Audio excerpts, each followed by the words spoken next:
Hello everyone, and now welcome to game 2 in the series. We are going game 2. So far, ToD has taken a 1-0 lead, really showing the dominance of air toss. TLO getting Vipers, but a little bit too late, too short, not having Overseers on the far side of the map, and the Dark Templars were able to clean up any potential base trade that TLO was looking to do. We are moving on into game 2 in this series. And in game 2, I gotta believe that TLO was the one who chose the map, and perhaps he does have a very specific strategy here on Belshir Vestige. Now, as the Overlords will be scouting out, I am interested to see that ToD has really gone for this close pylon play. He really likes the pylon close to base, and it looks as though he may even try building the gateway close to home here, knowing that it doesn't really matter where your gateways are as long as your pylons are in the right position. Meanwhile, TLO is going for a 7 pool here, could have been I believe this is a 7 pool, and he's going to be extremely aggressive with these Zerglings. Now, with all of the buildings close to home, ToD should have a huge advantage in defending this, as we should be seeing a gateway come down momentarily. Why isn't there a gateway? Oh my gosh, is he going for a Nexus first? This would be absolutely disastrous here on Belshir Vestige, especially when his opponent has gone for and is already training up 8 Zerglings. Oh, this is devastating. ToD is going to be in a world of hurt. Luckily for him, he does have this pylon here close to home, so that will not be in the casualties as the Nexus is now warping in. ToD needs to get that gateway or a forge down, and in a hurry, otherwise he is going to be in trouble. There it is. There is that forge. And there you now see that we will be seeing this Nexus make a move. There is the probe running into a whole bunch of Zerglings. We should see no, we are not going to see a cancellation on that Nexus. Not yet. Not until we see that this forge is done. No real reason for it. Second pylon now coming in. He wants to make sure that he maintains pylon power as the Zerglings do spot this Nexus. Here we go. This could be in a world of pain, as the probes are now going to be backing away. You can see there is that pylon there. The probes need to perhaps throw down a photon cannon. There is the photon cannon. Is it going to make it? Yes, it is.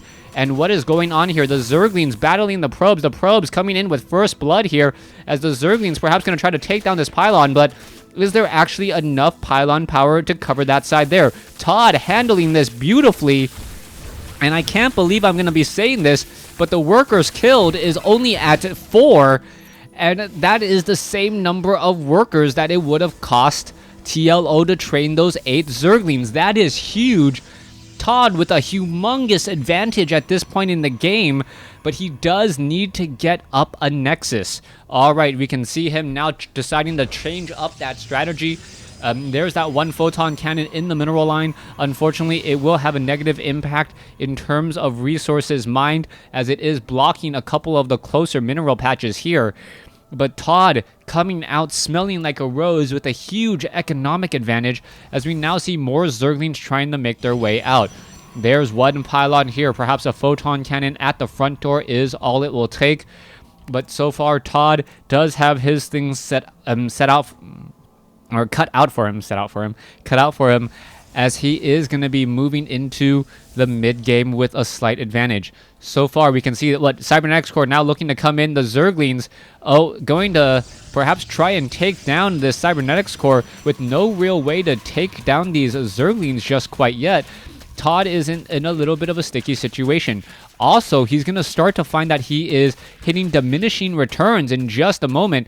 As you can take a look, probes now making their way down. There's a couple of Zerglings, and the probes will be shooing away all of these Zerglings in just a moment, as a second pylon also coming into play. All right, pylon does start to regenerate shields. It will get cleaned up in just a moment. We need to see another Nexus down, and in a hurry. ToD going to be losing this this pylon here, as he goes after the Zerglings in the center of them. Goes after the Zerglings so far. Let's take a look. Income 28 harvesters to 25. TLO able to come back over the top. He has not been able to, ToD has not been able to continually train up more and more workers, as he was forced to cancel this Nexus in order to get that photon cannon. Zerglings now backing off here, as the income now about 200 resources more for TLO. All right. Mothership Core is in position, and after all of that crazy antics by TLO, going for a very fast and aggressive 7 pool, only taking down 4 probes, and then coming back into the game by expanding, it looks as though he has a huge advantage now. He's actually harvesting about 300 resources more than his opponent. You can see that there are spine crawlers in play to try to be defensive as well, so there's not much that ToD can really do to try and take down this position. Evolution chambers coming into play as well. And we all know that if you try to go into an economic game against a Zerg player when you are behind on workers, things generally do not work out for you, as we are sitting 38 drones versus 30 probes with 3 more drones on the way. Coming over here, we do see a proxy pylon now going to be cleaned up by a Zergling. That's going to be some rather easy pickings for that Zergling. Meanwhile, back over here, the gateways are done. There is a sentry in position, but I am still waiting to see what exactly TLO is looking to do to follow this up. So far, TLO does have the advantage. He needs to get this 3rd base, though, in order to keep his economic advantage, which is what I believe he is attempting to do. The Zealot now going after a couple of Zerglings here. He is surrounded. Beautiful micro by TLO, saving the lower hit point Zerglings, as a drone will grow up and be a hatchery. Now, I gotta mention that TLO, he played that very smart, that opening segment. The reason why is, as the defensive player, or being on the defending end or the receiving end of that rush, ToD really had no idea what was going to be happening. He didn't know if more Zerglings would come in, and if more Zerglings were going to be coming in, that would have been just horrible news for him. So he really couldn't chrono boost out a lot more probes. That's really what he wanted to do to try and maintain his economic advantage. TLO then did a quick swap over to training up drones, and that's why he has the advantage he has now. He realized that his aggression was not going to pay off, and quickly cut while he was behind to get ahead. Now, taking a look at this, we are seeing a 15 supply discrepancy, 50 harvesters compared to 47, but this hatchery is nearly done, and with this hatchery nearly done, it gives TLO an extra set of 8 mineral patches for less diminishing returns. Meanwhile, ToD is on the defensive end. He realizes that he needs to sit up on these 2 bases, and he really can't move out yet. The sentries are far too weak, and without Colossus, with that splash damage, he can't kill off all of these Zerglings fast enough. Zergling's now trying to test that front door. He's quickly going to find that he can't make his way through. But this is where TLO needs to scratch his head a bit. He doesn't know that he has the advantage.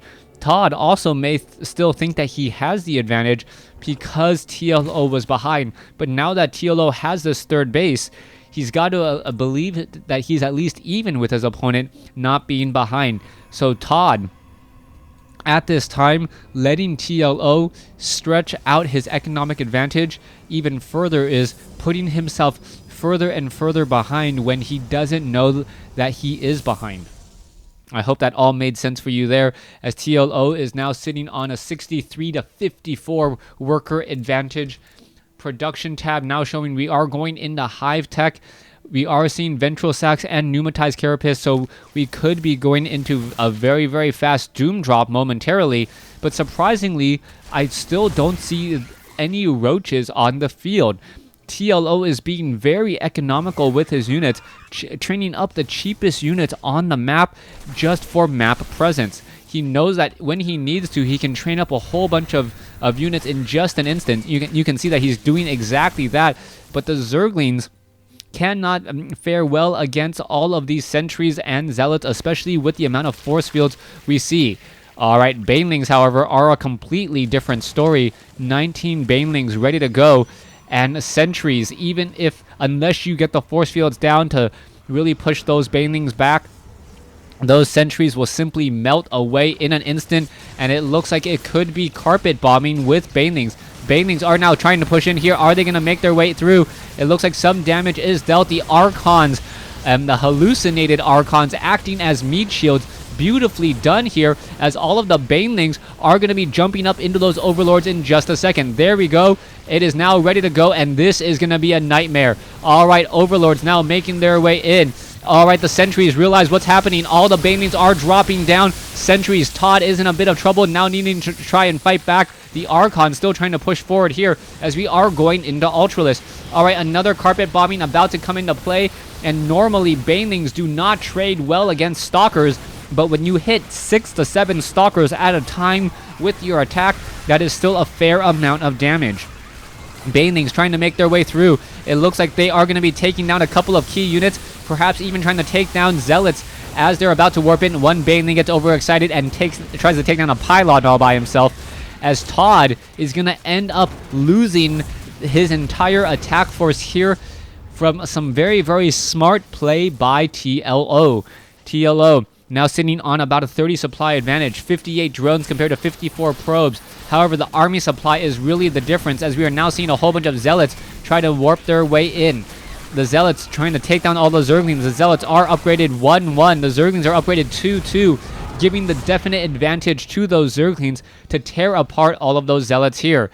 The Zealots needing 3 swipes to take down those Zerglings. The Zerglings needing a little bit less to take down those Zealots is really coming back out on top, as TLO has only been building Banelings, Zerglings, and Ultralisks, being extremely economical with his units. Now we are going into the chitinous armor, Zerg ground carapace level 3, and Zerg melee attacks. Level 2 ground upgrades finally underway in order to deal with the Immortals that are coming in.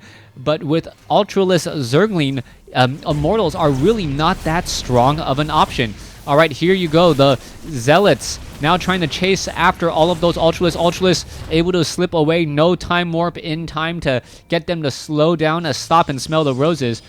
Probe now needing to place down that third base here, as TLO has got to like his chances in this matchup after a failed 7 pool, coming back over the top and now getting the upper hand. Following this up, another Overlord trying to spew creep. It will quickly get shot down. Ultralisk trying to come into here. Immortals just doing so much damage, taking down so many of the Ultralisks, as we once again see hallucinated Archons absorbing a lot of damage, and that is exactly how we expected hallucinations to be used. Scouting purposes and absorbing damage there. You can see that the Immortal is just taking down more and more units, but this is still not working out. TLO is going to be up on 4 bases soon to ToD's 2, and that is just not how things need to work out. The Immortal now trying to chase after that Ultralisk. Ultralisk with 2-4 upgrades, able to get away once more, as we're now going into 2-2 upgrades finally by ToD. All right, TLO finally getting up this additional hatchery. He will be running up on 3 mining bases compared to the 1 mining base now for ToD. This base is pretty much, or 1.5 mining bases, I should say. Ultralisks are in position ready to strike. I believe TLO is looking for the next engagement to just come out ahead. Ultralisk dropping into the main base. Immortal getting in so much damage as the Ultralisk now jumps back inside. It looks as though the Stalker will not be able to chase after this at all, as all the units are going to be backing off again. Meanwhile, a sea of Zerglings, will they be able to run inside? No, the proxy pylon will be placed down in time. Archons and Immortals still fighting around here. There goes an Ultralisk, and ToD's micro is starting to shine here, where he is actually winning engagements, even though he has less units. All right, are we going to see enough damage being dealt? Where is that Immortal? I believe it was taken down. There's an Archon now trying to be merged, and this is not looking good for him at all. ToD looks like he is going to be losing Game 2 in this best of 3, forcing a winner-take-all Game 3. Ultralisk inside the main, Ultralisk at the third base before any mining has come down. A quick fungal growth stopping all of those Stalkers. And here we go, all the units will be backing off again.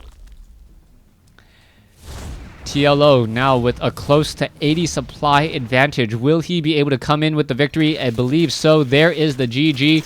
So many probes, so many Ultralisks, so many probes dying, but unfortunately we won't be seeing that, as the game is now over. Thanks for watching. Thanks for listening. Hope you guys enjoyed game 2. Please stay tuned for game 3.